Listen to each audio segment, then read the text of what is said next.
Go'sht yeyuvchi bakteriya haqida eshitganmisiz? Assalomu alaykum. Bugun nekrotik fassit haqida gaplashamiz. Bu juda og'ir va tez rivojlanuvchi bakteriya bo'lib, ya'ni infeksiyalanish, ya'ni bakteriyadan zararlanish bo'lib, odatda teri osti to'qimalari va fassiyalar, ya'ni mushakni o'rab turuvchi qatlamda yemirib yuboradigan kasallik va shuning uchun bu xalq orasida go'sht yeyuvchi bakteriya nomi bilan ham mashhur. Qanday paydo bo'ladi? Odatda bakteriyalar organizmga kichik jarohatlar, kesilish, kuyish, jarrohlikdagi kesilgan yaralar, hattoki hasharot chaqishi orqali ham kirishi mumkin. Sabablari ko'pincha bakteriyalar eng asosiy turlar bo'lib Streptococcus A turiga mansub va Staphylococcus bakteriyalar va bundan tashqari kislorodsiz muhitda yashovchi bakteriyalar ham bo'lishi mumkin.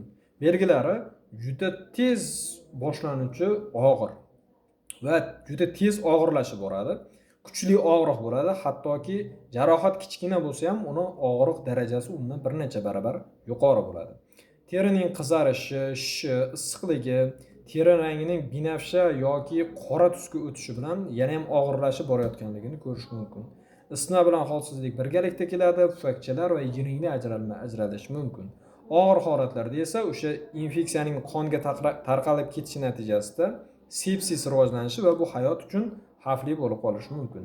Nima uchun bu bunchalik xavfli? To'qimalar tezda nobud bo'ladi, tezda chiriydi, qon zaharlanishga olib kelishi mumkin, hattoki agar uni davolanmasa o'z vaqtida o'limga olib kelish ehtimoli juda yuqori hisoblanadi. Davolashga keladigan bo'lsak, shoshilinch tibbiy holat bo'lganligi uchun darhol kuchli antibiotiklar, jarrohlik yo'li bilan o'sha chirigan o'lik to'qimalarni olib tashlash va klinika sharoitida davolash talab etiladi.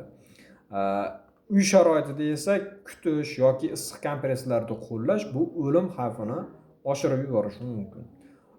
Og'ir holatlarda esa o'sha oyoq qismining, oyoqda bo'lsa oyoq, qo'lda bo'lsa qo'lni amputatsiya, ya'ni kesib tashlash yoki keng jarrohlik rezeksiyasi amalga oshirilishi mumkin.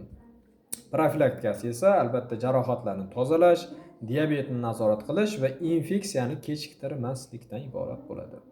Ismim Shukurjon, xirurgman, har kuni biror kasallik haqida ozgina gaplashamiz. Rahmat.